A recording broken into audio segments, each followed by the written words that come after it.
I'd like to acknowledge and pay respect to the traditional owners of the land on which we meet tonight, the Gadigal people of the Eora Nation and the Wongal people of around here in Balmain, and I pay my respect to elders past, present and future, and to the knowledge embedded forever within the Aboriginal custodianship of this country. Always was, always will be, never ceded Aboriginal land. Now, before we begin, I guess we've got a little bit of housekeeping, which I think seems kind of apt, doesn't it, given the topic for tonight? Can you believe we have to do this all the time? Please remember to turn your phones to silent while everyone's going into their bags. But you are welcome to take photos, but please turn your flash off and please share your thoughts and pictures on social media. Just look for that at Roaring Stories and hashtag at Roaring Stories, and of course, hashtag and at other_people's homes. We'll have time for questions later, so if you'd like to ask Sandy a question, we'll have time to do it here in the Royal Oak.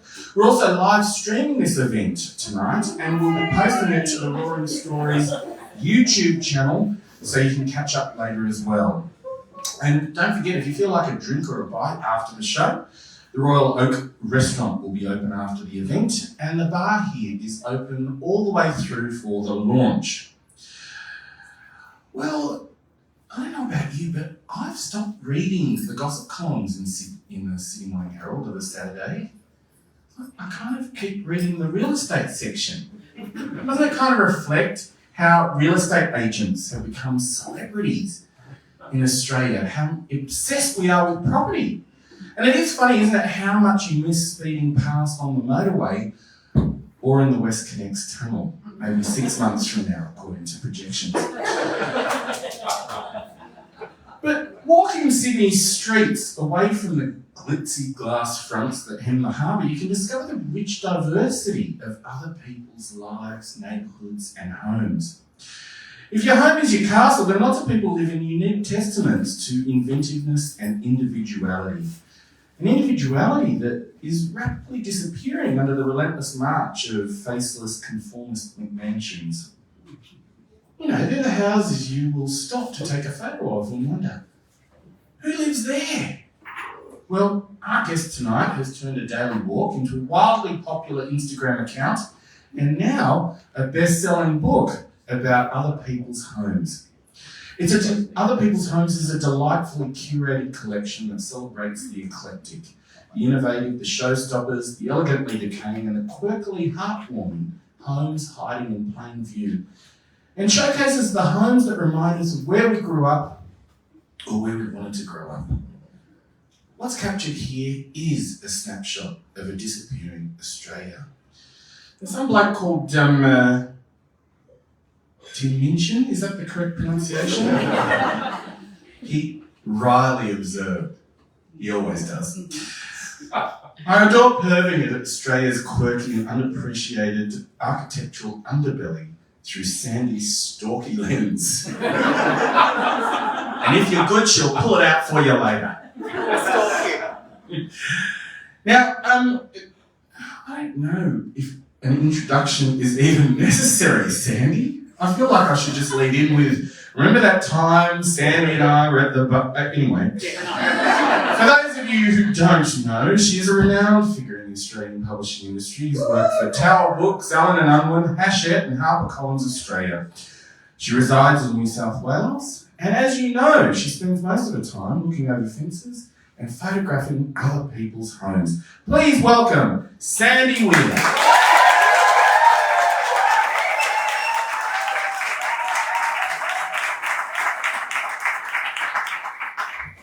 Sandy, I think they've got it in for you. Thank you, Sunil. Now, is your mic working now? Yes. Okay. Is it? Is it? Yeah. A bit closer. Yeah, that's it. Now, Sandy, I guess the first place to start is the place you started out in. What was your home or house like growing up? Oh, I grew up in a really lovely 1920s sandstone beachside house with beautiful ceilings and stained glass windows, and I don't know how they survived. And my father dedicated his life to trying to astroturf. Oh, sorry. I don't think it's on. No, It's here. not on. No. Oh shit, that's hard, isn't it? There we go. It's Total going pro, up. Sorry. professional. Here, Alright, take my mic. good one. That's better. Okay. So, as I was saying,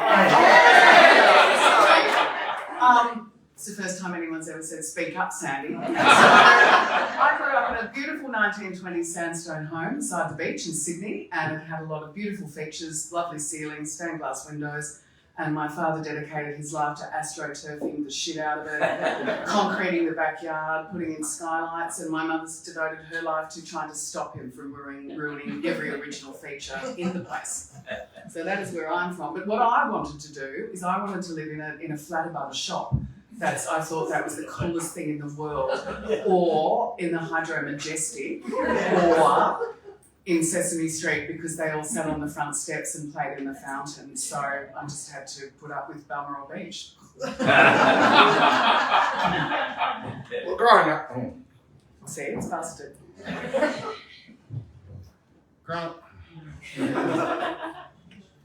Growing up in Greystanes, which is as it sounds, like something you'd leave in your undies after a bad night out. All I wanted was a rumpus room and an extra floor. When I was growing up in the 70s, it was a second-storey house, was like a mansion. although in Balmoral, what's that? Oh, Shack. let's not do that. All right. Okay, so I mean, we are all interested. Oh, it's because it's out of batteries. Yeah, we'll get it. Just get it started. So, I mean, it's interesting, isn't it? Because we're all interested in real estate and we're all interested in other people's homes. How did you start becoming really interested in other people's homes? Well, I've always been a bit of a wanderer and a bit of a sticky beak, and then this makes me sound like a total sook, but my dog died and I couldn't bear being in the house without the dog. We did a lot of bonding during COVID. So I started walking like some kind of maniac, like maniac father, and then I started really walking and I kept noticing, wow, okay, that's interesting. And I took a picture of this house and that house, and I had been for a while following on Instagram Mr. Lord Fry's page and looking at his collection of fibro fantastic houses. So I started just posting, and then it just grew, and now all of a sudden I know stuff about houses and architects, and it's just been quite a surprise. I'm not a frustrated architect. What level have you gotten to on The Sims? I don't even know what that is. Okay, so I mean, it's interesting though, because when you first start, when you first started taking photos, and it was always, I remember you saying, shit I see on my walk, right? What's interesting is that it's now become not just, oh, look at all this weird shit that I've seen, but actually a real delight and passion for different and interesting homes. How did that kind of change happen, and what caused it? Well, I think during COVID, we were all doing a lot of comfort watching and comfort reading. I did a lot of comfort eating. And I think we were looking for familiarity because nobody knew what was going to happen. We could see all those poor Italians being locked up, and it just looked awful. And I think people all of a sudden felt a big sort of warm and fuzzy about seeing a red brick house in Bexley, or because the pictures seem to be what people remember on the way to and from school, or where you thought you would like to live, above a shop or in, one of those sandstone houses in St Ives. There's something about houses that really takes you back to when you were a little kid, or on the way to your nana's house, or where's someone you really like to live. And I just think people,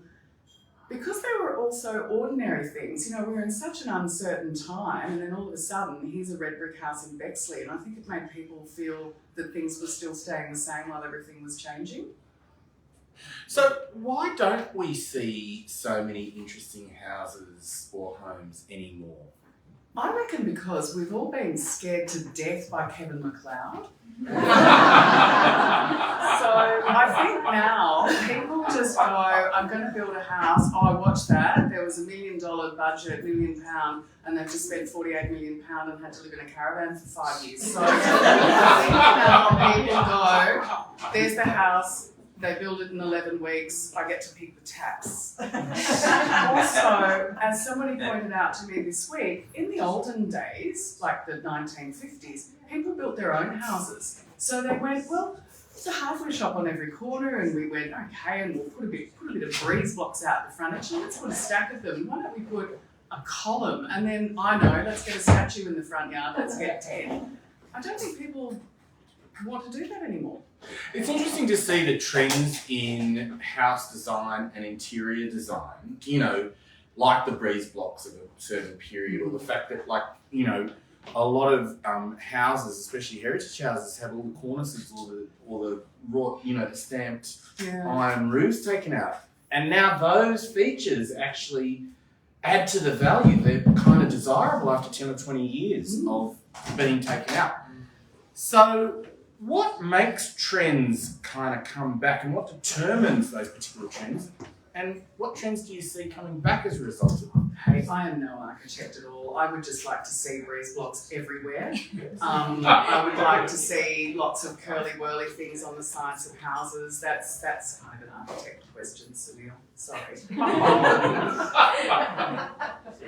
Okay, I really should have gone through the draft, shouldn't I? Where's Dan? I can do it. Oh, you can, Belinda, thank you. So this is where we have a multimedia literary panel.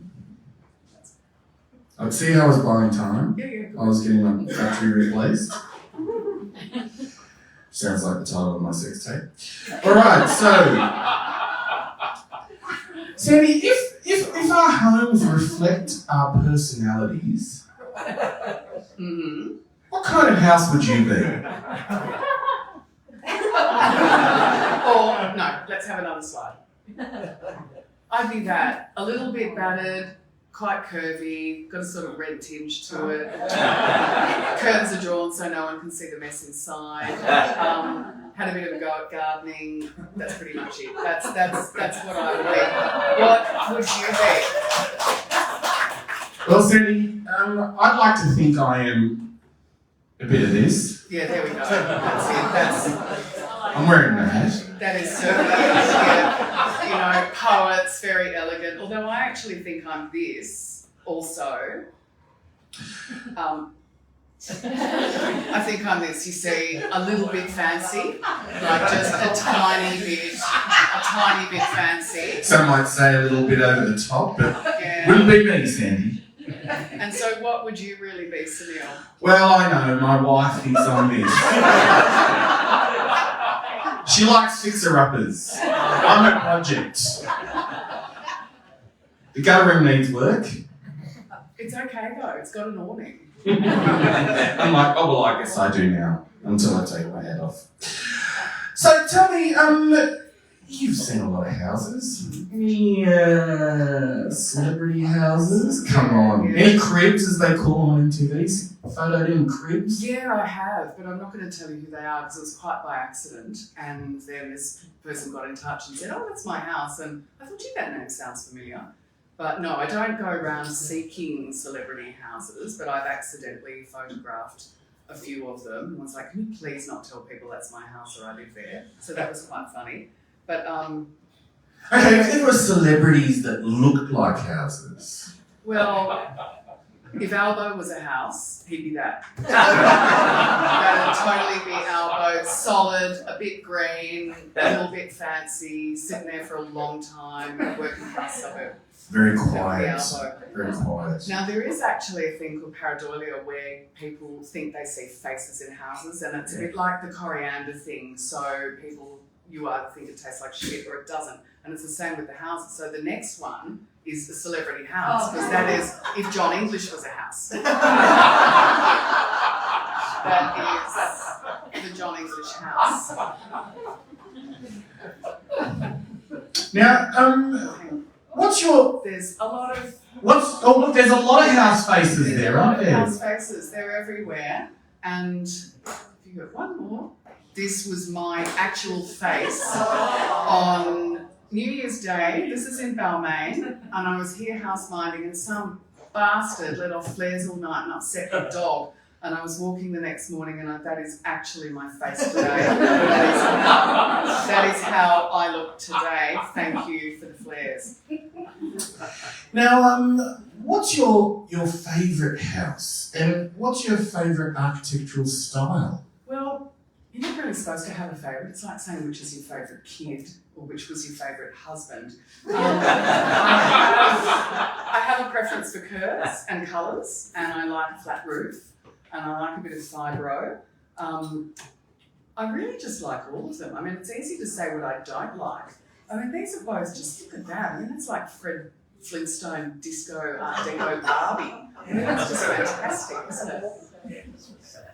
I just really like all of them. I do love a bit of migrant architecture. I think there's something loud and proud, and somebody got in touch with me regarding one of the migrant houses I posted and said, oh, that's my mum's house, and the reason all the columns are there is because her sister built a house first with this many columns, so then mum had to build one with that many columns. I mean, you've got to love a big blockbuster Art Deco or something that looks like some weird sort of flamingo thing. Now, have you met anyone who lives in the homes you cover, and what do they say to you apart from the celebrities when they see you out the front taking photos? Because for some people it might look like a casing a joint. Well, the police got me in Toorak. The undercover police came and got out of the car, and he said, what are you doing? Do you live here? And I said, it doesn't look like I live here. But I could easily be robbing everywhere. This lady, she popped out like a champagne cork, straight out. What are you doing? And I said, why are you taking a picture of my house? And I was actually on the phone to a friend of mine who heard the whole conversation. And she's awesome. She's in her late 90s. The kids she wants to go back to Italy, but her kids are too old to take her. And she was telling me, are you married? And I said, no. And she said, oh, well, if you get married, don't marry a man from northern Italy because they've got a big mouth. It was so... She's Italian, so she can say that. It was so lovely. Other times after I post the pictures, I meet the owners. Really? Yeah. Yeah, really. So this who lives here? Kevin. Where's Kevin? Kevin lives here. This is in Geelong. Kevin's dad built this house in the 50s. And it's absolutely beautiful. It's up the upper Geelong Heights, and it's gorgeous. And Kevin got in touch and we had a cup of tea. Sometimes... Do you get inside? Now, this beautiful house, I haven't met the owner because when I went past she had COVID, so I couldn't go inside, and that's why it's a funny angle because the car was in the driveway. But this is Pam's house, and it's absolutely beautiful, and it's quite a famous house in Canberra. And so I do often get to meet the owners, and sometimes I don't realise I know the owners. So because it's Sunil. So you might recognise that house from... So I posted a picture of a house in unit in Bondi, and everyone was commenting we went to a party there. So then I found another house and said, oh, well, we went to a party here, and it appears maybe me. Because you used to live... Yeah, totally. So I should say, my mother, right, Indian mother, like I remember once I took her to see this movie, right, and it was like porn for Indian mothers. She was gripping my hand the whole time, still got the bruises. And she said to me, I want you to know your wedding will be just like Monsoon Wedding, but with much better catering. And it was. And I actually said to her, Mum, I really appreciate everything you've done, planning the wedding for the last 31 years. But I don't know if I want to wear the turban. She said, darling heart, it's your day. You do whatever you want, but you're wearing the turban. And weirdly, the house that I live in now, that my children grew up in, is a house we took over from Sandy's publisher, Kelly Dowson, the firm. Wow! The connections. Small world. Soon I'll be having a sleepover at your place, I'm sure. Okay, so have you ever been inside any of these houses? Yeah, well, I wanted to be invited inside to this one because the lady told me when she designed it she wanted something easy to clean, and so she has tiles on the floor, wall and ceiling. So I was keen as mustard to go in there, and I think she would have she would have let me if her husband hadn't have come home. I did get divided inside, and it's a creepy place in Richmond, and I thought I was going to get killed. But another time I was in Ballarat, and this old man, no, thank you. This old man pulled up and he said, "Would you like to come inside?" And he said, "I'm about 20 years too old to be dangerous to a young lady." So I said to him, "Well, it's all right, I'm not going to steal anything." But when I went inside and saw all the bakelite original features of the Deco house, I thought I am. Anyway, I was really, really old, and his daughter rang up and he said to her on the phone, he said, "Oh, I can't talk now, my friend is here." And she said, "What friend?" And he said, "What's your name?" "Dad, Christ, you can't invite random strangers into the house." I wasn't going to hurt him, he was adorable. Now, Tommy, what do you love? How does a home make a cut for the Insta page or the book? Well, they need to not be hiding behind the annoying trees. So sometimes there are very great photos, and anyone who's here who takes photos of houses knows trees are the enemy. Trees are... Apparently stolen the North Shore this week too. Yeah. Well, Get some good shots there. Yeah, that wasn't me. I don't do that. See, this is in Balmain. Yeah. People. Roundtree Street. This has got a big fence around it. It's incredibly annoying. And basketball hoops are no good. So essentially anything I can see. I went about 5 times to this place, and old mate was forever working in the garden, so I couldn't get that. I don't take pictures of houses that look sad, if that makes sense. I accidentally took a picture of an outlaw biker club and posted it. Next time I'll be more careful. That sort of thing. Yeah. So when you say sad, do you mean they need a lick of paint, or paradoxically they look like they've got a little bit They of... look like they're a bit sad, or if they've got like broken down things in the front yard. I don't do that. Oh, my house is safe then. So's mine. Worst house in the best street. My wife likes fixer-uppers.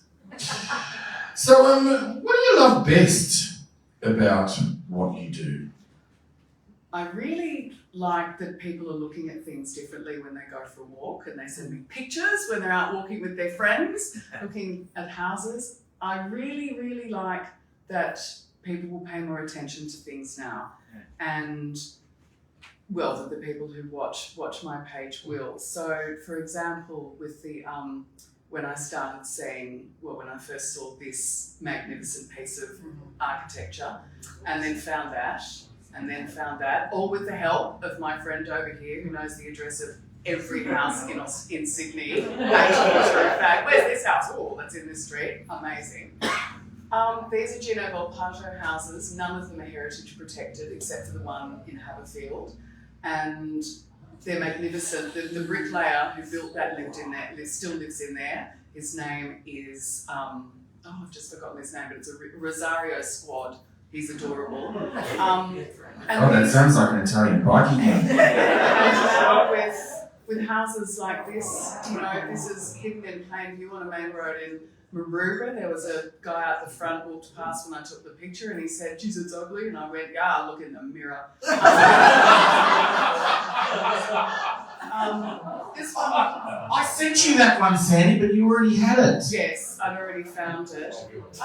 This one here, when it was for sale, I went for a walk through with the scary real estate agent. Close to 100,000 people saw the clip that I did. So I do think it's going to make it easy. Well, it's going to make it harder if you buy one of these. If you want to mess with it, there are more people who see it now. I mean, what do you love about Volpato? You're especially obsessed with him. I'm totally obsessed. And what was the first Volpato you saw? That little one in Maroubra, which I don't know to go back, but the little curly one in Maroubra, it was down a dead end street, and I nearly fell over and broke my ankle when I saw it. I like that. If you're going to build a house, why not build a really interesting one? Why not build a little fairy tale house? Why not put curly whirly stuff on the front and make it look like a sleigh? If you're going to have a fence, why can't it curl like this? I mean, they're just fantastic. And he's such a meticulous architect and everything in the inside as well. I mean, this house inside has carpet that goes up the wall like this. It's fantastic. In Victoria, they have a similar architect, which is Holger and Holger, and they are. Now, these are called That'll be the Volpados. next. Oh yeah, that's another Volpad. That's in Earlwood. What a gift Earlwood is. Look at that. Holger and Holger will pop up. There we go. So this is Holger and Holger. So that is the Melbourne version, and they're all heritage protected. The Victorians don't muck around. They like to keep how their street looks as opposed to Sydney. I mean, yeah, it's interesting because in Sydney, in Balmain especially, I mean, we're really blessed in Balmain, especially during the pandemic, to have such rich street fabric, but it kind of hides the fact that most people who now move into Balmain, there's nothing they love better than knocking out the back of the workers' cottage and putting up a big fibro pavilion box built by one particular architect who seems to get his plans through council very easily. This is not the place for that. Yeah. I'm not an architect. But it's interesting, isn't it? Because you walk in and they all look like IKEA catalogues inside. I'd love to go inside there.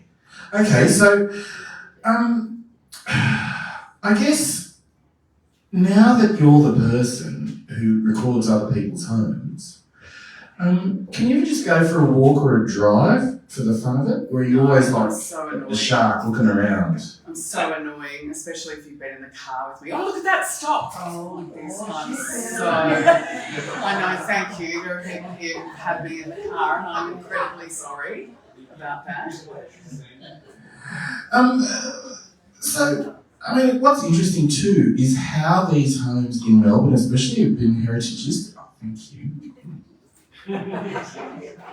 How many of these homes in Melbourne have been heritage listed? And I know that in the especially as a result of Howard Arkley's work, that those mid-century homes became really sought after in previously like overlooked suburbs like Moonee Ponds or Ellswood or wherever.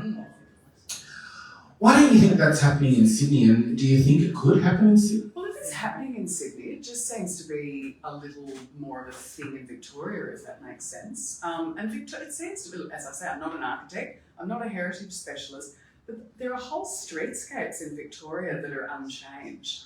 You know, if you go to Caulfield North, the whole street was built in 1950 and in a really good way. And I think a lot of people there understand that if they keep the integrity of their neighbours, then they keep the value of their house as well. I mean, I don't want to crap on Sydney Council. I prefer to crap on the Central Coast Council because they're this idea of what is the Central Coast, which is all these beautiful little fibro houses, is absolute rubbish. They're all gone or they're derelict. Well, I mean, I walk around Balmain often and take photos of freestanding fibro houses because I know that they're the first ones to go when someone buys the property and gets a DA, and you see them just kind of being replaced by these big McMansions. You know, and I wonder, do you think we'll ever look at those McMansions in the future and go, Maybe. I mean, maybe. Who knows? I mean, I know a lot of the brick if they're houses still standing? when I was a kid. We'd drive around and Mum hated them, and they're now the ones we all love. You could imagine when people started building something slightly different in the Federation suburbs, everyone lost their minds. So what happens when we lose these interesting homes? The whole soul and heart of the suburb dies.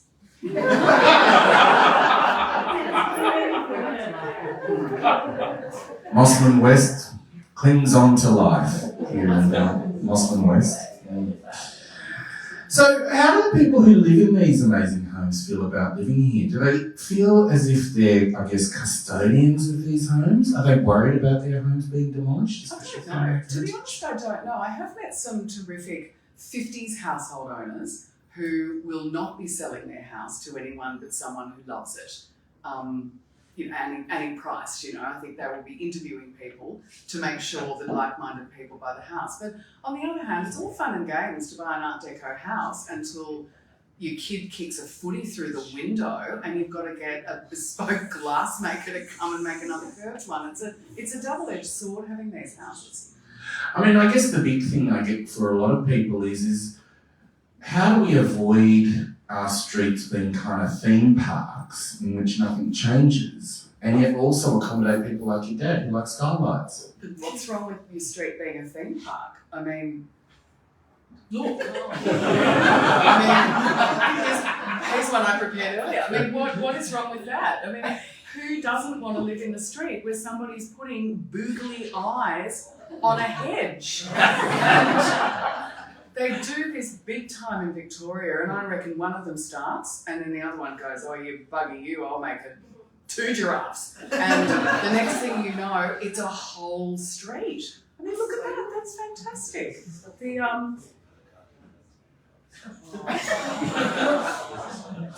people just do some really interesting, oh no, Sunil is speechless. So, what happened there at number 93, Sandy? Well, he split up with the wife. And she took out the house. No, dude, I didn't know either. There's 4. This is down in Wollongong, and there's about 4 of them. They were during the war. You were limited to what you could build after the war. So someone in Wollongong went, "Well, we'll just build half, and then we'll build the other half when they let us have more bricks." And they're a bit lazy like me, so they've just got half a house. I reckon that's really cool. And how do you prune a cactus?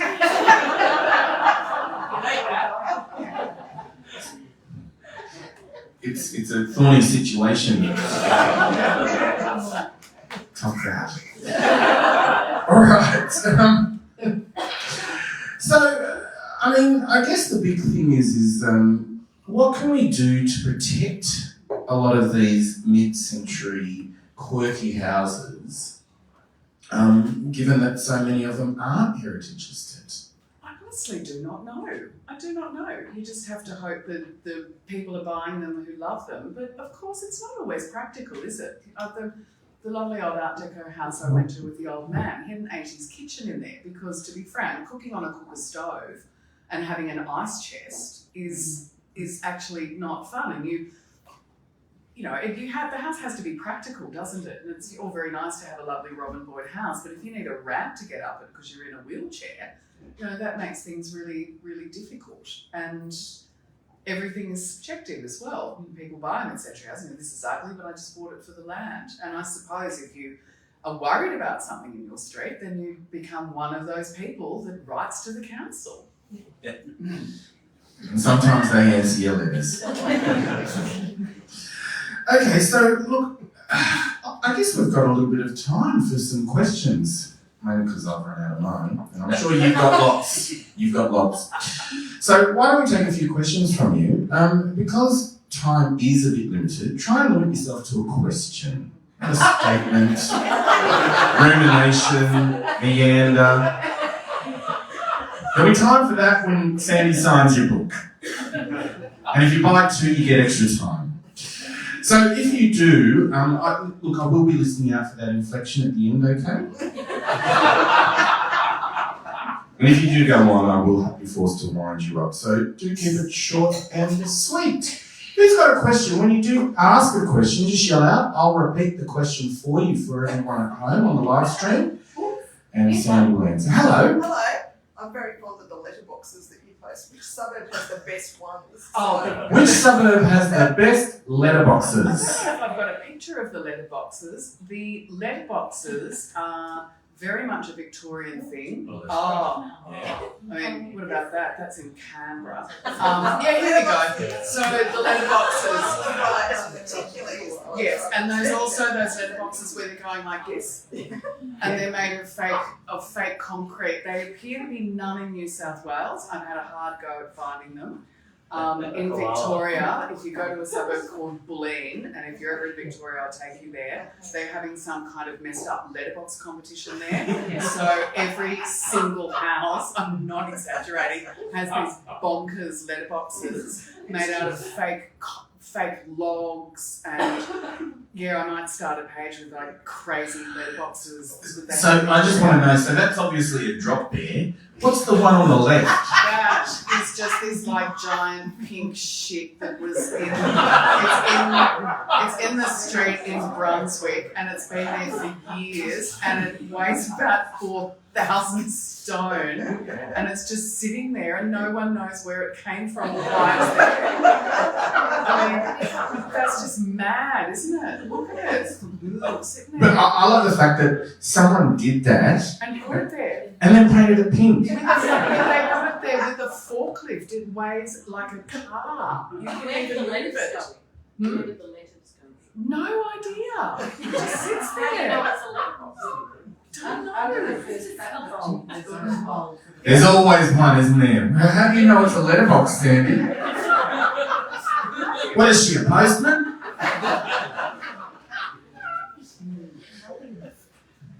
Oh, I love those houses. There's one down on Darwin Street, down past the London Hotel on the left, and it's all covered with the little dolls and the gnomes. Have you seen that just on the left? That's great. I like it when people go to a bit of effort to make the front yard look special. I think Saves that's mowing, really doesn't it, great. really? Yes, it does. And here's Here the we go. boxes. Oh, now see this one with 12 different kinds of pebblecrete? It's in Balmain.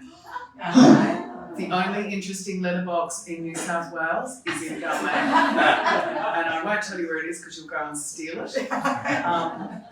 The other one, I mean, that's just... Does it get the letters dry though? No. Seems pretty open. No. And it's in the front of it. Terrifically, the house doesn't match the letterbox at all. I'm thinking year 12 major work. Totally. Really drunk grandchildren. Yeah. Okay, so what about gates and fences? Oh, what about that? Isn't that lovely? Actually, you know what? There's a house down on, I think it's Nelson Street, where the music school is, just on the left, up from the Sydney Dance College, and all of the fence and the side and the wrought iron on it is piano keys. Yeah, that's cool. So there's actually this one here. I met the people who live next door, and their friends got quite messed up and wrote it all down to play the song, and it sounds like this. It doesn't sound like a song at all. But if you have a look at the next one, this is the most beautiful story. This is in Ballarat, and it goes the whole way around. And the man and the woman who lived in there, she was a ballerina, and he made this. She had to stop dancing because I think I'll cry because she had some tragic thing go wrong. And so this got the whole way around is the music from his favourite ballet of hers, and it's just been sold. And I really hope that somebody doesn't mess that up. Isn't it cool? What's happening in Blakehurst? Well, I thought you might ask me which my favourite suburbs were. Okay, we didn't we ask that before? Maybe. I Total had a question. professional. Yeah. Okay, we'll go to a question, and then is it about where her favourite suburbs are? Because that's what she wants you to ask. What's your favourite suburbs? Oh, here we Blakehurst. go. Thank you. Yeah, Blakehurst. Look at Blakehurst. Imagine that. Isn't There's a that place you by there know, already. Blakehurst. Yeah, exactly. That's the best suburb. Although this one is good too. Preston. So for those of you who aren't Victorian, Preston is the mighty north of Melbourne, and Preston's like 9 kilometres from the Windsor Hotel, and Melbourne people carry on like it's in Darwin, and it's incredibly cool, and it's full of people who just do whatever they want with their houses out the front and make those like that little box is like. Now, Sandy, we started out with the slideshow having the gorilla on the wall. What's the story about the 2 eagles? Well, I have learned that the eagles on the front of houses usually indicate someone from Malta lives in the house. Go the Maltese, yeah. So they put the eagles on the top to indicate that they are Maltese. And what kind of people put sand shoes tied over a telegraph pole outside? People from Darwin. I thought they put thongs up on the telegraph poles in Darwin, but there you go. Albury. I know, who knew? Who knew? Everybody's been shitting on Albury for years, and it's full of houses. Wodonga. And this is Albury, and Albury is absolutely amazing. It's jaw-droppingly fantastic. It's a very sad story about two of those houses, but I'll go on for too long. So. Why do you think places like Albury or Preston preserve their heritage so much more than, say, places like Balmain West, Mosman West? In Albury, they're big showstoppers, and they realise that that's quite the tourist attraction. I mean, what about that? I mean, and then you're driving along, and there's the giant Parthenon sitting there. And so they're not Maltese? Well, no. Okay. No, because there's no... And the Parthenon up there, I wasn't lucky enough to see this, but apparently once a year he puts up this big sort of banner thing, which is a picture of the owner of the house with Pavarotti. And this thing is 2 stories high, and it's him shaking Pavarotti's hand, and he displays it the whole way across the house, and I love it. I reckon that's just awesome. Now, what's the name of the house in the bottom left-hand corner? No, I can't read that from here. That's architecturally incredibly important, and it was donated to one of the universities in Victoria to their architecture students, and they can go and... What's it called? Butterfly. It's a butterfly house, very good Simon Dads. And if you are an architecture student, you can go and stay there and draw buildings or whatever they do. Do you ever notice any interesting names on houses beyond the usual email? Yeah, but also they lie. Like house names lie. They're called barley and they don't look like barley. Now, do you mean the grain or the island? Oh, I never thought of that. No, they're spelled differently, thank you.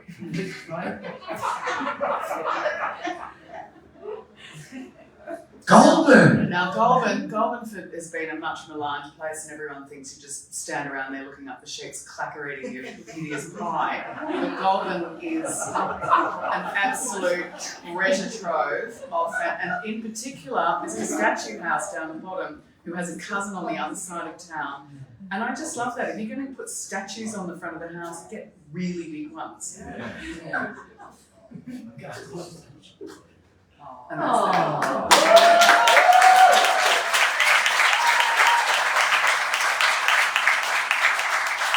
Now, we still have time for questions. Anyone else got a question?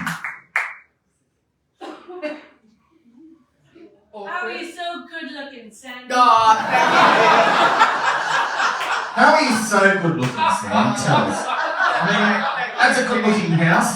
And when I looked at it, I thought, wow, what a stunning house. It reminds me of Sandy Weir. A lot of people ask me if the people get upset if their houses are photographed. I've only had 2 people get cranky. One guy told me to stand still because he was calling the police and they were going to come and arrest me. Another guy said if I posted a picture of his house that the people would break in and assault his mother. And I thought, okie dokie, we'll just step slowly away from that situation.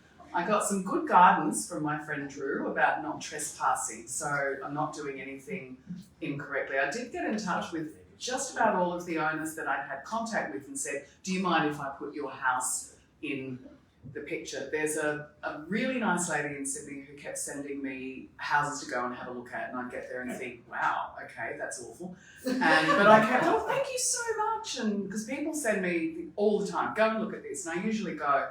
So she'd sent me some quite terrible, ugly houses, and then I took a photo and posted it, and she wrote to me and she said, did I give you my address? So out of all of the houses in Sydney, I found hers and took a picture of it. And that is weird. And another time I was in the car in Earlwood and this dude messaged me and said, come take a picture of my house, it's really cool. And I said, do you want to tell me where it is? Yep. Do you want to tell me now where it is? Yep, it's in Earlwood. And I was actually sitting out the front. I mean, just kind of strange. Yeah. Any other questions apart from why won't you take a photo of my Airbnb and link it to your page?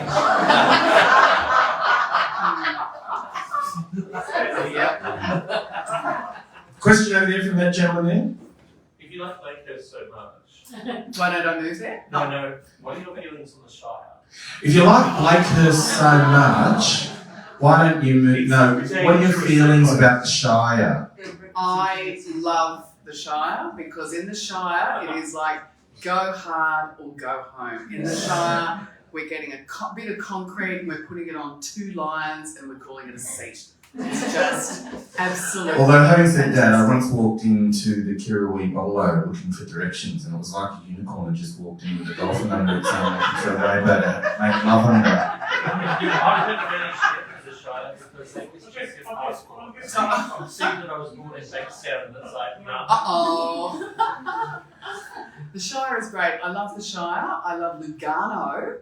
Lugano's great. No, Lugano is great. Apparently Lugano's not the Shire. It's not the Shire. Sylvania Waters, rock and joint. But Carolyn and I drove down there about 30 years ago to look at Laurie and Nolan's house. Anybody else? No? Any other questions? Yes, up the back.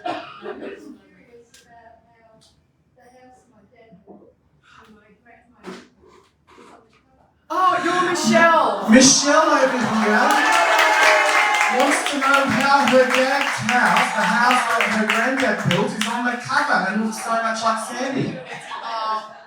Do you know what? I was having a wander around Concord because I just love Concord and I parked the car and I just came around the corner and there it was. And out of all the houses I've taken a picture of, more people have liked, shared anything of this house that has been the most popular house of all because there is just something so endearing about this house. You just kind of want to put your arms around it and it's just lovely and so thank you for sharing that with us. Yeah, question over here, and then I've got a question for you after you ask the question. Do we know what happened with the gate for that house? Yes, we Do we know what happened to the gate that Michelle's granddad built for her dad? So I'll just tell you what the gates are. Oh, sorry. Yep. It was a harbour bridge. To the right of that house is the harbour bridge gate. So the gates shut and they shut and form the harbour bridge. So the gate was the harbour bridge to the right of the picture. Mm. And It was built because that was one of the first houses in the street that had views of the harbour bridge.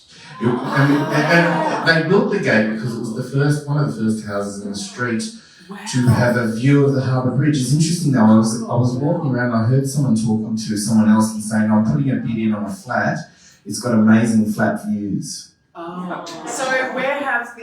So a member of your family has the gates, don't they? They weren't stolen. My cousin's house. Thank The you. gates are the cousin's Yay, house. Okay. Now, I have to ask you a question. How do you know where all these houses are and what the addresses are? don't tell him his secret. Oh, look, oh, yeah, right. Google Maps. Google Maps. Well, they just show up all the interesting houses on Google Maps. I just fly over Sydney on the satellite view Yeah. and see, oh, that's a weird looking roof. Have a look at that. And that's how I find them. Okay, alright. Anybody else with a question? Yes, another question up the back from Kevin.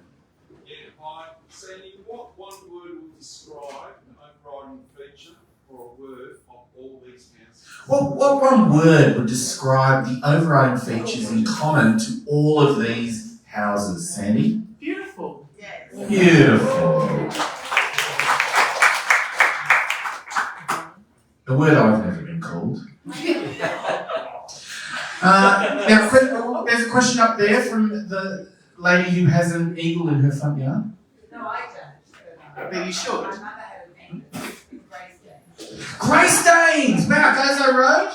Cumberland. Cumberland, my mother lived on the corner of Vernon Street in Cumberland Road.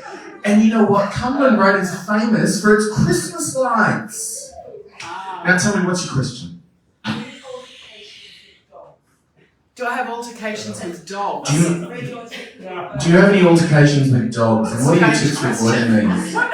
Are you asking if dogs bite me? No. She's a dog person. No, I've had no altercations with dogs. I had a minor one with the police in Toorak. Big jump feels And a validated. lady hosed me in Drummoyne. I was out the front there's an Instagram page called Nonna's Judging You, and she sent me off to suggest this house to look at, and there was this old lady standing on the veranda and she just hosed me and told me to piss off. So I did. Question from you? Out of all the houses that you've photographed, which one would you love to live in? Out of all the houses that you've seen and photographed, which one would you love to live in the most? Do you know what? Probably that houseboat. Did Oh. you see the houseboat? Yeah, no, I don't know. I really would like to live in that multi-storey deco place at Elizabeth Bay with all the little round balconies. And when I posted it, I asked if anybody lived in there and could they invite me over for a drink, because I wanted to have a drink on the balconies. I think, yeah, of all of them, in the cross perhaps, but I have this kind of weird fantasy that maybe one day I'll win the lottery and buy one of Gino's houses. And yeah, I think the one in Earlwood, or perhaps in Maroubra. So yeah, I would have to say, but it would have to be one that the inside was still intact. Yeah. Yes. Tell me, have you been inside Michelle's granddad's house that looks like you? That would be kind of John Malkovich, wouldn't No, it? haven't been in there. No, No. haven't been in there. Well, Any other questions? We've got time for one more. Yes. What about contemporary homes, Sandy? What's your view on modern architecture? What's your view on contemporary modern architecture, I Sandy? quite like it. Do you know what? I quite like a modern home. I kind of like the idea of living somewhere brand new that isn't full of spiders and cracks and asbestos. And I love the idea of everything in the house actually working as opposed to my house, and not having to say, oh, you've just got to fiddle with that door to get in there. I wouldn't be opposed to to a really contemporary house, but the chances of me ever affording one are slim and Buckley's. So I'll stick with the crumbling old wreck that I live in. Like my wife, really. Like she has to live with me. Hey, I married so much better than my wife did. They call her my better 3/4. Adjusted for inflation. So, all right. Well, look, guess what? We're at the end of this event, which happens to be the last of Roaring Stories' 45 literary and author events for this year.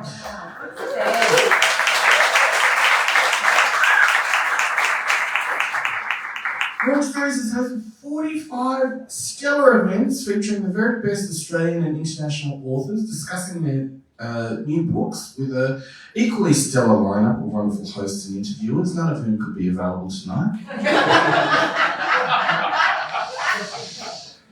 And so on behalf of Dan and all the Roaring Stories team, I'd like to thank you for the wonderful community support that has supported the Roaring Stories event program this year, with planning underway for next year. And thanks to everyone at a firm for making this happen. But of course, I'd like to thank you for your very interesting, very brief questions. And of course, Sandy. What an entertaining and enlightening peek over the fence, Sandy.